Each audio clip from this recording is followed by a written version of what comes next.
Anda kembali bersama kami di Kompas Malam. Saudara, wacana penambahan kementerian di Kabinet Prabowo Gibran mengemuka bahwa akan ada penambahan dari 34 menjadi 40 kementerian.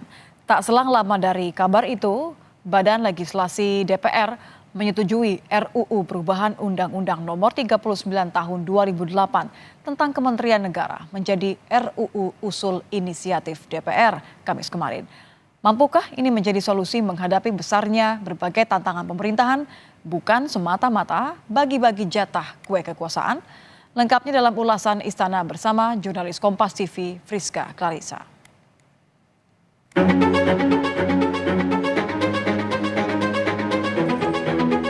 Kemarin sempat dibahas. Berapa urgensinya sih Mas untuk makan siang gratis? Kenapa harus dibuat kementerian sendiri? Ya karena melibatkan anggaran yang besar. Saya kira ini siasat DPR yang memang pada dasarnya atau punya kecenderungan kuat tidak ingin melibatkan publik seluas-luasnya.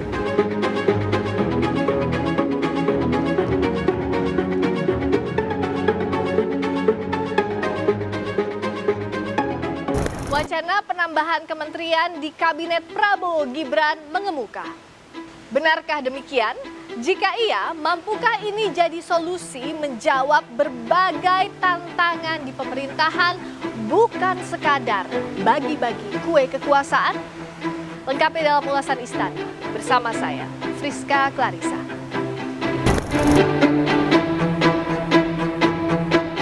Wakil Presiden terpilih Gibran Rakabuming Raka sempat angkat bicara soal wacana nomenklatur kementerian yang kabarnya akan ditambah hingga 40 kementerian. Gibran bilang rencana tersebut masih digodok, termasuk di dalamnya soal kementerian yang mengurusi makan siang gratis sebagai prioritas terutama di 100 hari pertama pemerintahan Prabowo Gibran. Oh itu nanti ya, masih dibahas, masih digodok lagi. Tunggu aja ya, tunggu aja. Salah satu kementerian yang dipisah itu juga yang untuk menangani makan siang gratis. Oh kemarin sempat dibahas, tapi tunggu dulu ya, tunggu dulu. Kemarin sempat dibahas.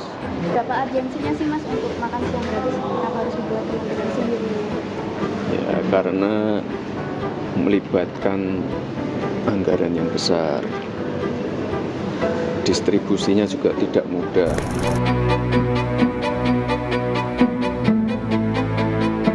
Tak berselang lama dari bergulirnya wacana penambahan kementerian di pemerintahan Prabowo Gibran nanti, terbaru Badan Legislasi DPR menyetujui RUU Perubahan Undang-Undang Nomor 39 Tahun 2008 tentang Kementerian Negara menjadi RUU Usul Inisiatif DPR Kamis lalu. 8 fraksi menyatakan setuju, sedangkan fraksi PKS setuju dengan catatan.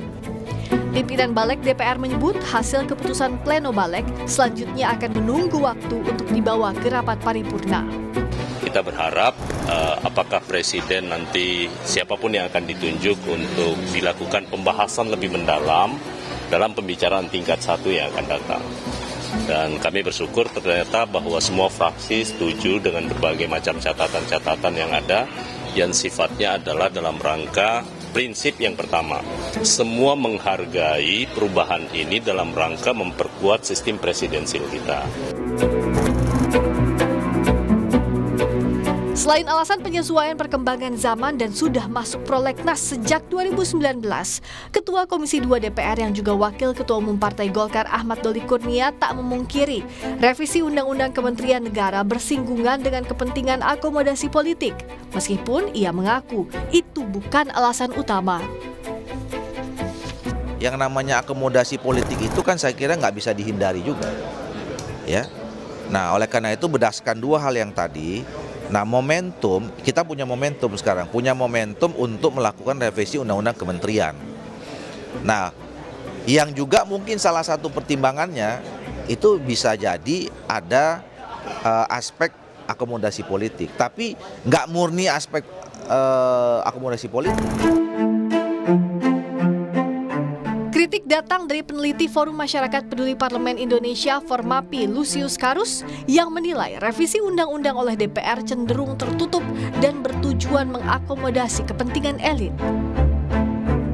Saya kira ini siasat DPR yang memang pada dasarnya atau punya kecenderungan kuat tidak ingin melibatkan publik seluas-luasnya dalam setiap proses pembahasan RUU yang mereka lakukan. Apalagi kita tahu betul untuk RUU tertentu di mana RUU itu direvisi hanya untuk memenuhi selera atau keinginan dari pembuat RUU, dari partai politik, dari elit, dari penguasa.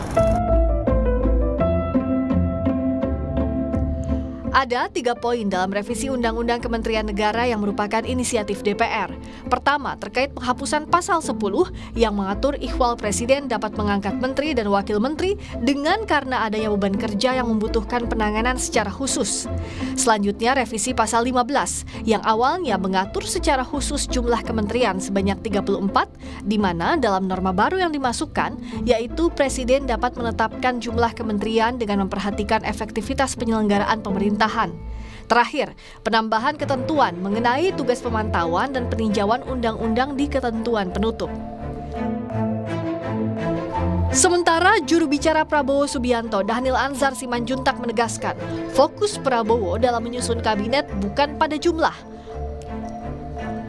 Menurut Dhanil, saat ini belum ada kesimpulan total nomenklatur kementerian di kabinet Prabowo Gibran, melainkan masih menyusun struktur berdasarkan visi dan program kerja, baru nantinya menentukan kementerian dan pejabat yang akan mengisinya. Ini struktur follow goals atau struktur follow strategi.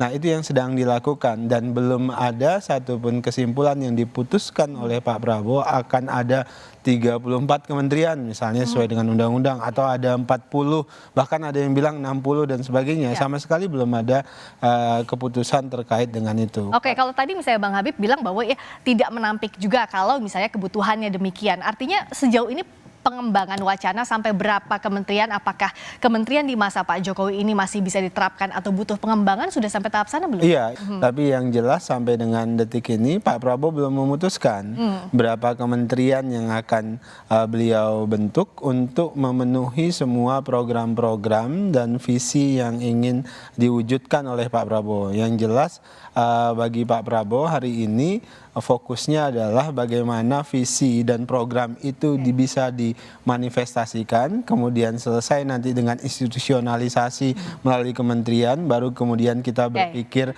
tentang orangnya, dari mana dan siapa. Bertambah atau tidaknya jumlah kementerian sudah pasti jadi hak prerogatif Presiden terpilih. Namun, apapun keputusan yang dipilih, masyarakat sebagai konsumen kebijakan harus jadi prioritas utama dalam menjalankan visi dan misi kerja sebagai janji kampanye lalu. Friska Clarissa, Dania Febrian, Kompas TV, Jakarta.